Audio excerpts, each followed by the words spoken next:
అందరికీ మేడే శుభాకాంక్షలు తెలియజేస్తూ భీమవరం తాలూకా తాపి సంఘం పెద్దలకి నిశ్చయించిన సోదరులకి ఇద్దరికి వేదికని అలంకరించిన పెద్దలకి అందరికీ కూడా హృదయపూర్వక ముఖ్యంగా ఈ సమావేశానికి మనం ఆహ్వానించినందుకు వాళ్ళందరినీ కూడా కలిసి మేము పరిస్థితుల్ని వివరించి ఓటు అర్పించాను.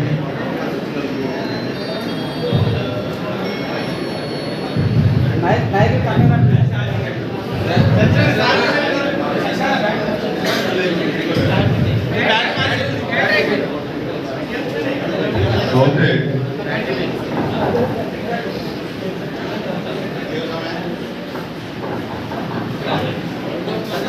మాకు అవకాశం కల్పిస్తున్నందుకు మీ అందరికీ కూడా ముందుగా కృతజ్ఞతలు తెలియజేస్తున్నాను. మనం అందరం ఒకటి ఆలోచించాలి. ఈరోజు ఒకటే ఒక ప్రశ్న మీలో ఒకటి కింద, మనకి నెలకి ఎన్ని రోజులు పని ఉంటుంది? ఆత్మసాక్షిగా పనికి మనకి నెలకి ఎన్ని రోజులు గవర్నమెంట్ పని కలుగుతుంది? ఇప్పుడే తెలిసింది, స్థానిక శాసనసభ్యులు 5 ఏళ్ళు నాకు పని కల్పించండి అని అడిగారంట. మరి 5 ఏళ్ళు మనకి సక్రమంగా పని కల్పించుంటే మీరు ఆటోమేటిక్గా పని కల్పించారు. పని చేసుకుందాం, కష్టపడదాం అని అనుకున్నా కూడా పని కల్పించలేని స్థితిలో ఈ ప్రభుత్వం, వైఎస్ఆర్సీపీ ప్రభుత్వం, మనం గుర్తుపెట్టుకోవాలి. మన ఆదాయాన్ని కనీసం ఒక 10 రోజులు మనకు పని పెట్టిపోయినా మీరు పక్కన నెలకి మనం సెలవు తీసుకుంటే 4 ఆదివారాలు కుటుంబంతో గడపాలని సెలవు తీసుకున్నాం. కుటుంబంతో 50 రోజులు కష్టపడి 1 రోజు కుటుంబంతో పిల్లలతో గడుపుతామని.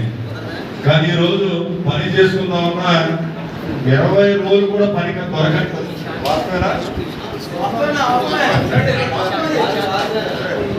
20 రోజులు కూడా పని దొరకకపోతే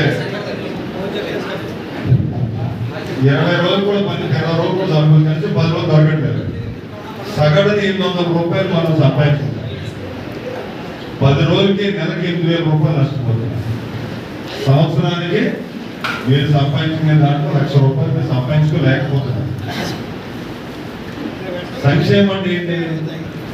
మీరు సంవత్సరానికి 1,00,000 రూపాయలు సంపాదించుకుంటే అదనంగా ప్రభుత్వం 20,000 ఇస్తే అదనంగా నాకు 20,000 వచ్చింది కదా అని మనం ఏమైనా కొనుక్కులో చేసుకుంటాం పరిస్థితి. ఇప్పుడు పరిస్థితి ఏంటి?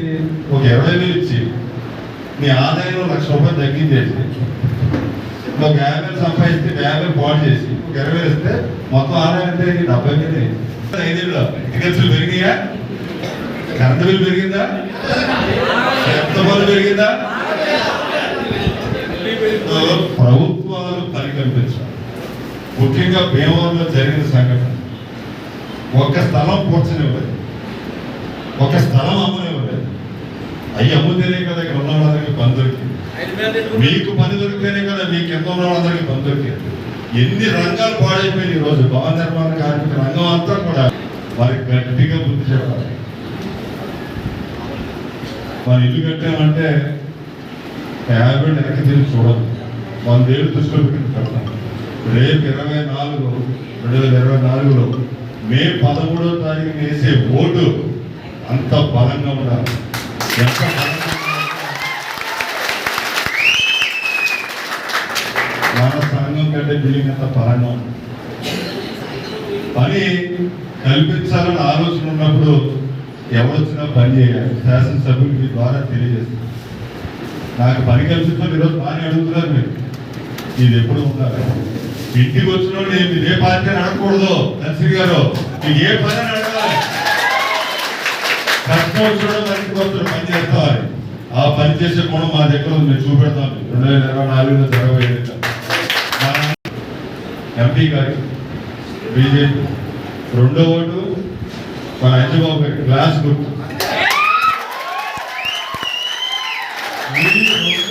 ఈ 2 బటన్లు నొక్కడంతో బటన్ రెడ్డి ఆంధ్రలో కనబడుతుంది.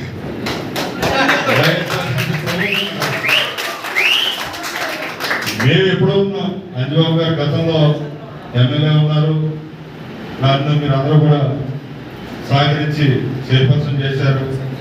మాకు వీలైనంత వరకు మీ అందరికీ కూడా మా దగ్గరికి వచ్చిన వాళ్ళకి మాకు తెలిసినంత వరకు ప్రతి ఒక్కరికి కూడా అవకాశం సహకారం కల్పించారు. నన్ను ఆ రోజు వచ్చి ఇక్కడ బిల్డింగ్ కట్టుకోవాలని సంఘం అడిగితే సంఘంలో అందరూ నాకు చేయాలని లేదు ఆ రోజు. కానీ సంఘం అనేది అందరూ వ్యక్తిగతమైన సంఘం అందరు. నేను ఒకటే చెప్పాను, 80% మీకు అడ్డం లేదు, తప్పనిసరిగా కట్టుకుంటే ఎవరు క్యాబ్ అన్నారు. అది నేను చేయటం కాదు, నా బాధ్యత చెయ్యాలి కూడా. నేను చేశానని నేను చెప్పట్లా, మనం చెయ్యాలి. కారణం ఏంటి,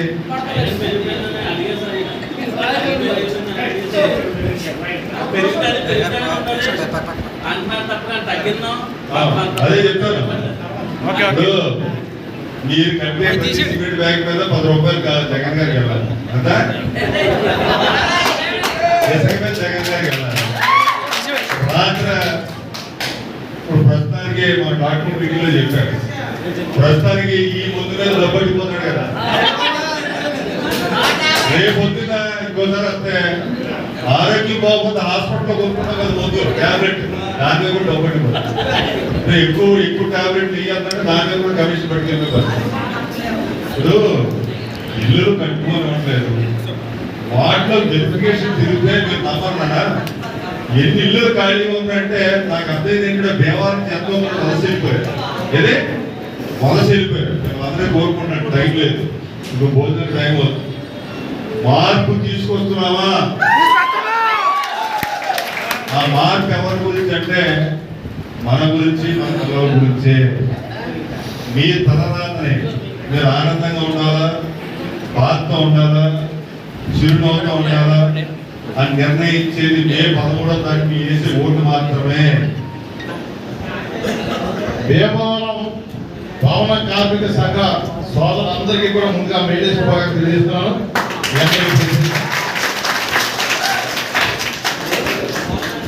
మీ అందరికీ తెలుసు, 2019లో జగన్మోహన్ రెడ్డి ప్రభుత్వం వచ్చిన తర్వాత ఈ భవన నిర్మాణ కార్మికుల కోసం అతను తీసుకునే దుర్మార్గ నిర్ణయాలను వ్యతిరేకించి ఈ రాష్ట్ర ప్రభుత్వానికి వ్యతిరేకంగా బయటకు వచ్చి వైజాగ్ లో మీటింగ్ పెట్టిన గంట పవన్ కళ్యాణ్ కల్పించాలంట. అతనికి 5 సంవత్సరాలు పని లేకుండా చేసిన వ్యక్తి జగన్మోహన్ రెడ్డి. ఇతర మనస్తత్వం తెలిసి ఇతర పని లేకుండా చేసి భీమవరం నియోజకవర్గ ప్రజల్ని ఎట్టేట ముంచేసిన వైసీపీ ప్రభుత్వం భీమవరం ఎమ్మెల్యే చెప్పి సందర్భం తెలియజేస్తున్నారు. ఏం చేశాడు ఆయన? ఎవరికైనా చేశాడు, ఏమి చేయకుండా ఈరోజు 10 సంఘాల దగ్గరికి వెళ్ళి మరి ముసలి కన్నీరు కాల్చుకున్నాడు ఆయన. ఏది నమ్మకం పర్లేదు. గతంలో 10 సంవత్సరాల పాటు అనివార్య ఎమ్మెల్యేగా ఏం చేశారని మీ అందరూ తెలుసు, మీకు విడమని చెప్పడం పర్లేదు. మరొకసారి 2024లో మరి ఆయన ఎమ్మెల్యే చేసుకుని భీమవరం నియోజకవర్గాన్ని, భీమవరం ప్రాంతాన్ని, మన సంఘాలని, ప్రతి మనిషిని, ప్రతి కుటుంబాన్ని మరి అత్యంత ఉన్నత స్థానం తీసుకొచ్చే విధంగా మన కార్యక్రమం చేయాలంటే ఎన్డీఏ ప్రభుత్వం రావాలి. కేంద్రంలో కానీ రాష్ట్రంలో కానీ అటు పవన్ కళ్యాణ్ గారు, చంద్రబాబు గారు కానీ, అలాగే భీమవరం నియోజకవర్గంలో అంజబాబు గారిని మనం ఎమ్మెల్యే చేసుకున్నట్టే మనందరికీ మంది మరి అందరూ సోదరులు వాళ్ళందరూ దగ్గర బంధువులు అందరూ ఉన్నారు. అన్ని రకాలు కూడా ఈ భవనాలు నిర్మాణ కార్మికులు అంటే మీ అందరూ కూడా ఈరోజు మీ అందరూ వెళ్ళి భీమవరం నియోజకవర్గాన్ని శాంతియుతంగా ప్రతి కార్యక్రమం చేయాలంటే అది ఒక అంజబాబు గారు ఎమ్మెల్యే అవుతేనే మీ అందరికి స్వతంత్రం, స్వేచ్ఛ ఉంటుందని సందర్భం తెలియజేస్తాను. లేకపోతే మీరు చూసారు సార్, అసలు ఎవరికి కూడా డాక్టర్ కంటే సొంత డాక్టర్ ఒక యాసకాలం 2 నెలలు పుచ్చుకుని అతను 2 లక్షలు 3 లక్షలు మరి సంపాదించి సంవత్సరంతో గడుపుతారు. ఎవరిని కూడా ఒక మట్టి డాక్టర్ కూడా తోలుకునేకుండా, ఇసుక లేదు, అలాగే సిమెంట్ ఏ రకంగా ఉందంటే మొన్న చంద్రారెడ్డి గారు చెప్పారు, వాళ్ళ చెల్లెలు ప్రతి కార్యక్రమాలను, ప్రతి స్కీమ్ లోనూ ఒక స్కామ్ మా వదిలి గారైనా భారతీ రెడ్డి గారు ద్వారా జరుగుతుందని డైరెక్ట్ గా చెప్పారంటే అతను చెల్లెలు చంద్రారెడ్డి గారి సందర్భం చేస్తాడు. అటువంటి పరిస్థితి ప్రభుత్వం ఉంది. మనందరం కూడా, ఎందుకంటే మీకు చాలా పరిచయాలు ఉంటాయి, ఎక్కువ ఓటింగ్ సెంటర్ మీద ఉంటుంది. మీరందరూ కూడా ఈ వారం ఒక మరి వచ్చే ఆధారంగా 10 ఆధారంగా రేపు 11 అంటే ఈ రోజు మీరందరూ కూడా కృషి చేసి భీమవరం నియోజకవర్గాన్ని మన శాస్త్రదేవుని అనుభవం ఇచ్చే విధంగా మీరు కార్యక్రమం చేస్తారని అందరూ తెలియజేసుకుంటూ నాకు ఇచ్చిన అవకాశం పెద్దలందరూ కూడా మనకి ఆహారం పెట్టేది కర్షకుడు, రైతు. మనల్ని నిలబెట్టేది కార్మికుడు. ఇవాళ నా దగ్గర 100 కోట్లు ఉన్నాయి. కార్మికులు లేకపోతే ఏమీ చేయలేదు. మీరు ఉండవలసిందే. ఎవరైతే కష్టపడి పనిచేస్తారో, ఎవరైతే శ్రమిస్తారో వాళ్ళందరూ కూడా దేశానికి వెన్నెముక. మీరుండాలి. మీరుంటేనే అభివృద్ధి సాధ్యం అవుతుంది.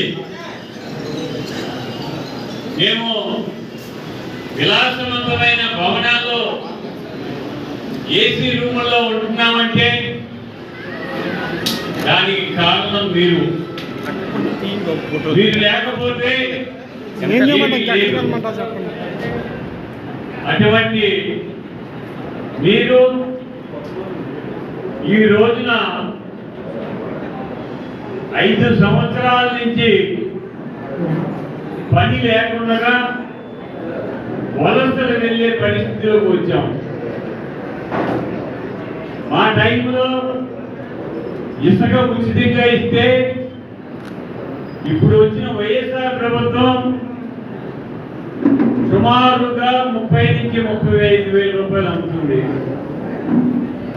టాపింగ్ మేస్త్రులకు పని లేదు, వడ్రింగ్ మేస్త్రులకు పని లేదు, పెయింటర్కి పని లేదు, ఎలక్ట్రీషియన్కి పని లేదు, ఎవరికి పని లేదు. మీరు ఆలోచించేయండి బాబు. మీ అందరికీ చెప్పేది ఒకటే, 2009 నుంచి 19 వరకు మన భీమవరం నియోజకవర్గాల్లో ఈ 19 నుంచి 24 వరకు ఎన్ని భవనాలు నిర్మించాం? మీ ఎవరికి పని లేదు. ఈ 5 సంవత్సరాలు వలస వెళ్ళే పరిస్థితిలోకి వచ్చాం. మరలా ఈ ప్రభుత్వం అధికారంలోకి వస్తే మనమందరం కూడా వలస వెళ్ళిపోవలసింది. ఇక్కడ ఉండడానికి లేదు, పని లేదు. మీరు బాగా ఆలోచించండి. ఇప్పుడు వేసే ఓటు చాలా కీలకమైనది. ఎందుకంటే ఈ రాష్ట్రం 30 సంవత్సరాలు వెనక్కి వెళ్ళిపోయింది. జగన్మోహన్ రెడ్డి గారు వచ్చిన తర్వాత ఆయన అన్నారు, నాకు ఒక ఛాన్స్ ఇవ్వండి.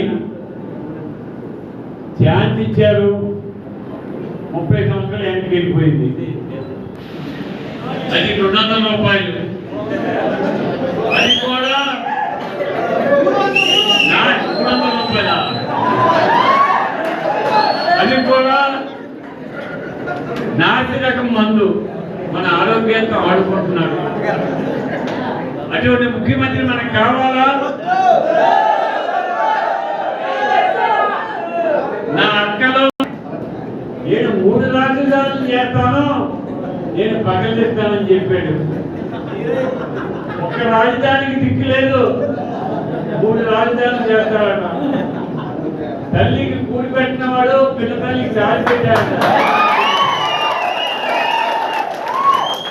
ముఖ్యమంత్రి అధికారంలోకి వస్తే మీ అందరికీ నేను ఖచ్చితంగా చెప్తున్నాను, మనం అందరం కూడా వలస వెళ్ళిపోవలసిందే.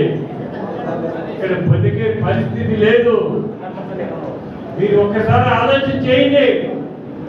2009 నుంచి 2019 వరకు ఎంత అభివృద్ధి చెందింది? మీరందరూ దాటి కార్మికులు.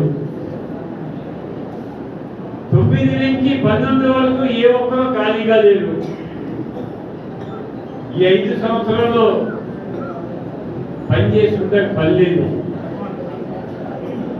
ఆహారం లేని పరిస్థితిలోకి వచ్చారు, వలస వెళ్ళే పరిస్థితిలో వచ్చారు.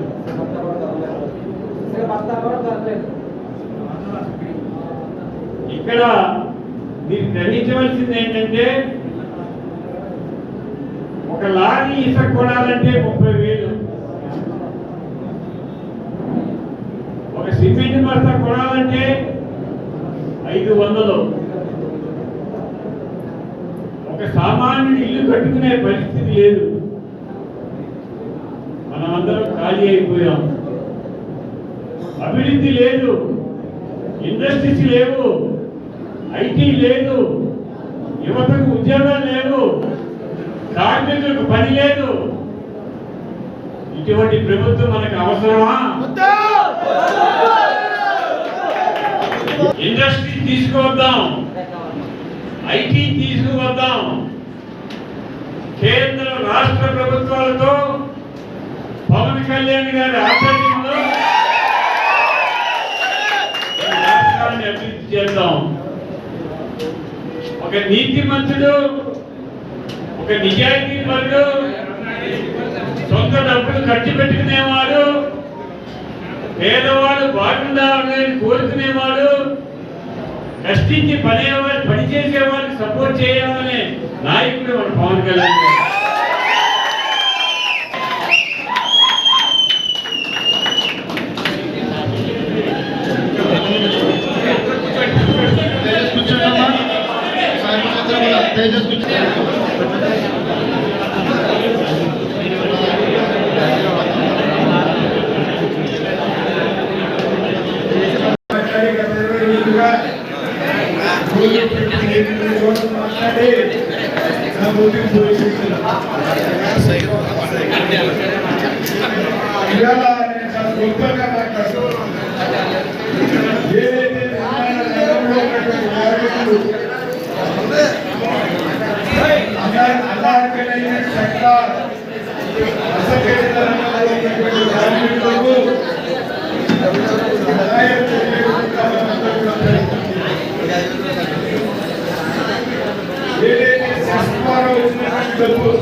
డబ్బులు కూడా వాడేసుకున్నటువంటి ప్రభుత్వం ఈ జగన్మోహన్ రెడ్డి ప్రభుత్వం.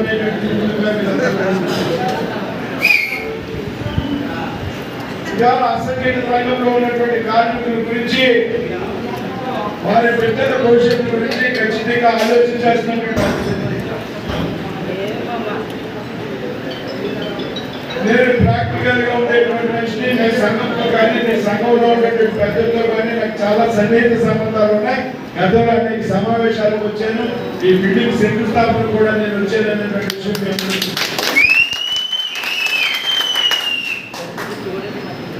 ఇవాళ భవన నిర్మాణ కార్మికుల పరిస్థితి దయనీయంగా చేయాలి. కేవలం ప్రభుత్వం ఒక విధానాల వల్ల మాత్రమే ఇవాళ భవన నిర్మాణ కార్మికుల పరిస్థితి దయనీయంగా తేలితే వారి బిడ్డలు చదువులు కూడా చదువుకోలేనటువంటి పరిస్థితుల్లో ఉన్నారన్నటువంటి వాస్తవం. చేతుల్లో పని ఉండేటువంటి రోజుల నుండి ఇవాళ పని లేనటువంటి రోజుల్లోకి మనందరం వేమవరం, ముఖ్యంగా వేమవరం అంటే ఒక హైదరాబాద్ నగరం కన్నా, వైజాగ్ నగరం కన్నా పెద్ద ఎత్తున నిర్మాణ రంగంలో ముందున్నటువంటి నగరం రాష్ట్రంలో ఏదైనా ఉందంటే అది వేమవరం అనే సంగతి మనందరం కూడా తెలుసు. అటువంటి వేమవరంలో కూడా ఇవాళ నిర్మాణ రంగం కుదేలైపోయింది. బిల్డర్స్ అంతా వలసలైపోయారు. నిర్మాణ రంగంలో ఉన్నటువంటి కార్మికులకు చేతుల్లో పని లేక వస్తువులు